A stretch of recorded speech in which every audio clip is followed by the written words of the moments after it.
नमस्कार। पवित्र गणेश चतुर्थी बहुत बहुत शुभेच्छा शुभकामना। प्रभु श्री गणेश समस्त उपरे आशीर्वाद रखि थांतु।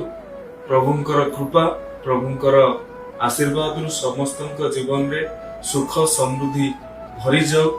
प्रभु गणेशंकर पौराणिक पृष्ठभूमि ठारू आरंभ करके आम देश मुक्ति संग्राम समय प्रभु गणेशंकर पूजा गोटे समय भारतीय मानक भितर गोटे जातीयतावाद भावना को प्रज्वलित कर से कथा को मन पकेब पौराणिक पृष्ठभूमि को मन पकेब आज दिन में आमे माने प्रभु पाखरे नतमस्तक होगी समस्त मंगल कामना करिबा। आज ए विशेष अवसर मु समस्त छात्र छात्री मान समस्त युवा बंधु मान राज्यवासी को मोर शुभेच्छा शुभकामना ज्ञापन। नमस्कार।